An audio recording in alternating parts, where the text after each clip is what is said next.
You just say about the FEMA camps and me? You need in the freaking goat pen. My cousin says I'm going to be the first one to test out the FEMA camps because I'm government enemy number one. You think you're free when you're being fundamentally manipulated. To inoculate as many people as possible. So you have to get an annual shot. I mean, it hasn't been formally announced yet, so you don't want to rile everyone up. The drug companies, the food companies, the vaccine companies, they pay us hundreds of millions of dollars a year to hire and keep the reviewers to approve their products. If they can get. If you haven't had your mind blown in a while, I am about to blow it up. Follow me. So BlackRock and Vanguard own everything. And I mean everything. So for example, you can find all of this on Yahoo Finance. Go there, type in a company, look at the ownership breakdown. This is Pepsi. Vanguard, BlackRock, State Street. This is Coca-Cola. These are the food brands they own. I'm telling you, just go to Yahoo Finance and look it up. This is no bullshit. They own Twitter, they own Facebook, they own Alphabet, which is the parent company of Google and YouTube. They own Apple, they own Microsoft. They are enormous investors in Android. So Apple and Android, both owned by them. They own IBM, they own Intel. They own all the software companies and computer companies that you would look at social media on, which they own the social media companies. They own the travel booking companies, they own the airplane companies, they own Shell, they own Exxon, they own the mining companies that we use, and they own the metals, they own the agricultural industry, and the machines used to harvest that agriculture. They own Big Pharma, they own the banks, so they hold your money. They also own Visa, they own MasterCard, they own practically everything. They work closely with the federal government, giving them loans and grants. They own the media you watch, CBS, NBC, CNN, HBO, TNT, Stars. And feel free to fact check me. Go to Yahoo Finance, type in these companies, and look at the top 4 or 5 stockholders. You will find Vanguard and BlackRock and sometimes Berkshire Hathaway at the top every time.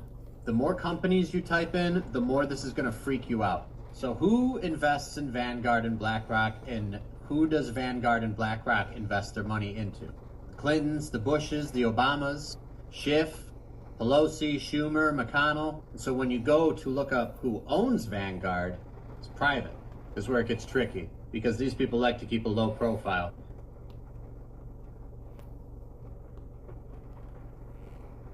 Every person required an annual vaccine, that is a recurring return of money going into their company. I mean, just from everything I've heard, they're not going to not approve this.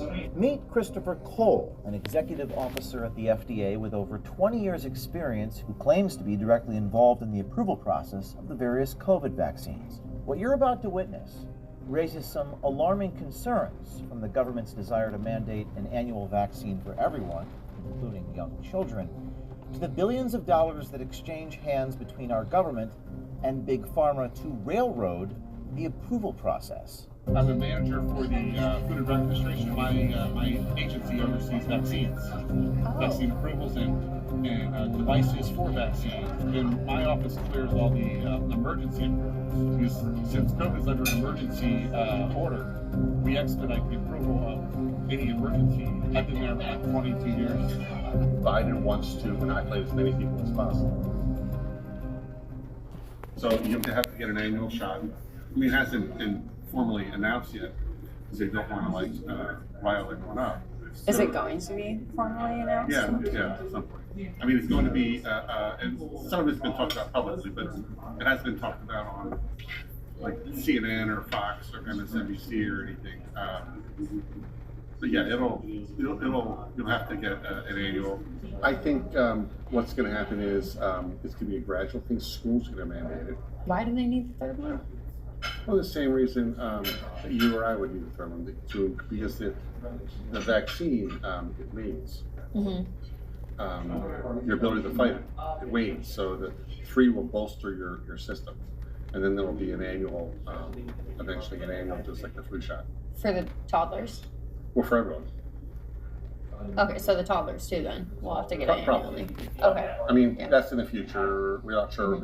That might involve more studies. The FDA was scheduled to meet this week to discuss approval of the Pfizer vaccine for children as young as 6 months old. They were hoping to have the new vaccine available by the end of the month, but the meeting was unexpectedly canceled, citing the need for more testing. You guys have been in the news a lot the last couple of days. Yeah, we're looking at trying to approve. I don't completely agree with the process. They're looking at trying to inoculate kids under 5 years old, between 6 months and 5 years old. What do you mean you don't agree with the process? Well, I mean they don't have all the tests aren't there.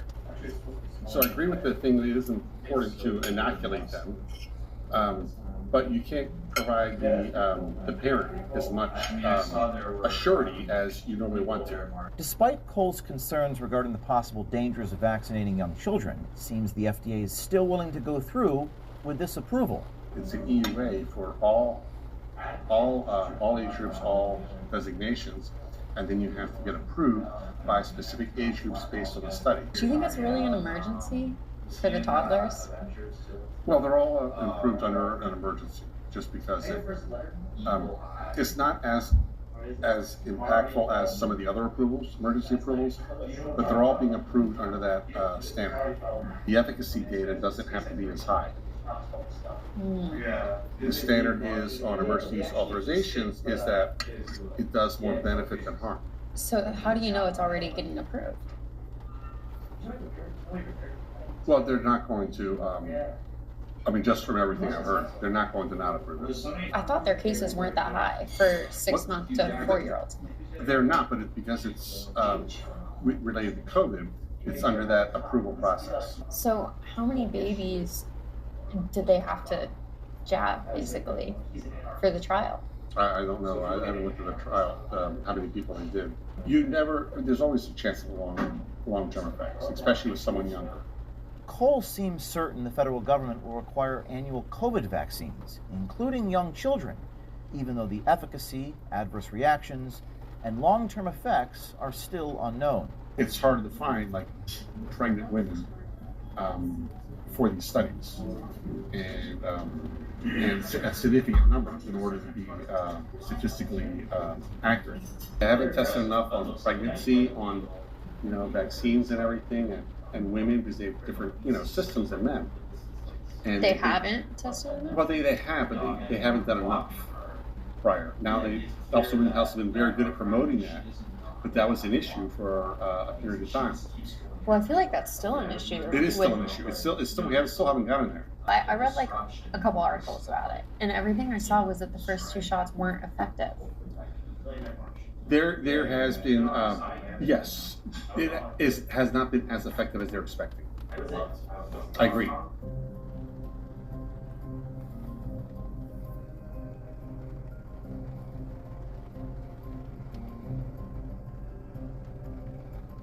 And if all that doesn't raise some eyebrows, just wait until you see what he says in part 2 about the billions of dollars exchanging hands between our government and Big Pharma, and what really goes on behind the scenes during the approval process. There's almost $1 billion a year going into FDA's budget from the people we regulate.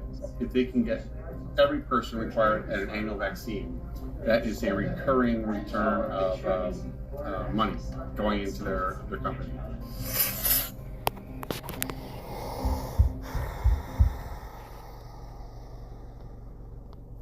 The Orsini family, the Bush Foundation, and the Bush family, and both of them are Skull and Bones alum from Yale. If you want to go like hopping down that rabbit hole, that's a whole nother story. The royal family, some of the other names I'm sure you've heard of are the Rockefellers, the Rothschilds, the Vanderbilt family, and if you look closely, who is that? Anderson Cooper, Mr. CNN.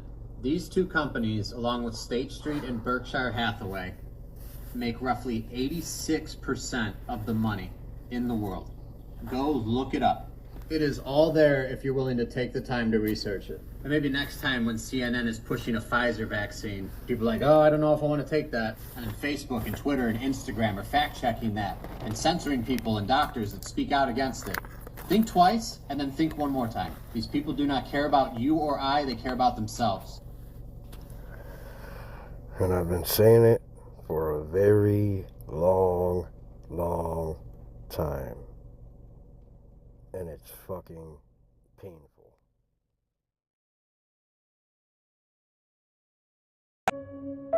I would love to tell you that on the road to success, everything is going to work out. It's not.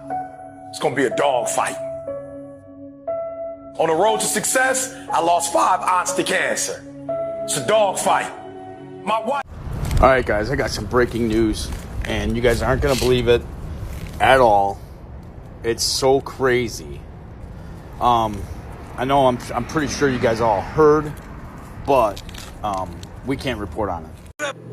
Did you ever notice that? How many really stupid people you run into during the day? God damn, there's a lot of stupid bastards walking around. Carry a little pad and pencil with you. You wind up with 30 or 40 names by the end of the day.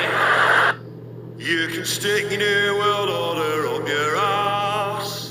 You can stick your new world order up your ass.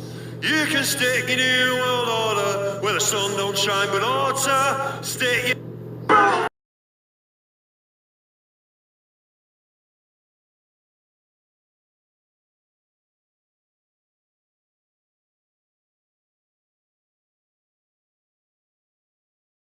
As of February the 7th, 2022, the United States Department of Homeland Security just recently updated their guidelines regarding terrorism and terroristic threats to the United States.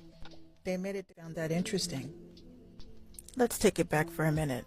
What is a terrorist? It is a person who uses unlawful violence and intimidation, especially against civilians, in the pursuit of political aims. They made it their business to include anything that has to do with questioning narratives, or being a quote-unquote conspiracy theorist. I found that doesn't really sound like terrorists to me. And they also made sure that they added that anyone that is questioning anything regarding 5G technology is labeled as a terrorist. And they also included anyone questioning the past election and anything regarding COVID-19. Ladies and gentlemen, we have officially lost our freedom of speech.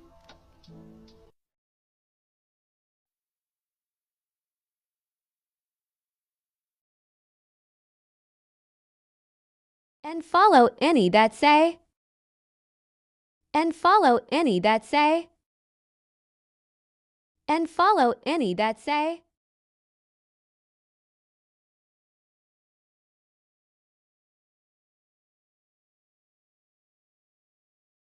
To anybody out there still listening, this will be our last transmission. There comes a time in every man's life when he has to stop looking up to his heroes and become one himself. It doesn't matter who you voted for, or what kind of car you drive, or what the man on the news has to say. Just take a look around. This ain't the life we fought for. Our world is under siege. Our nation is in peril. And our people are divided. We've sacrificed too much for our freedom to let it slip away now. The world doesn't need more billionaires. The world doesn't need more politicians. The world needs heroes. And you don't need X-ray vision, you don't need to fly, you don't need to look cool on the cover of a comic book. You just need to realize what you're made of. And you are the few. You are the strong. You are the brave.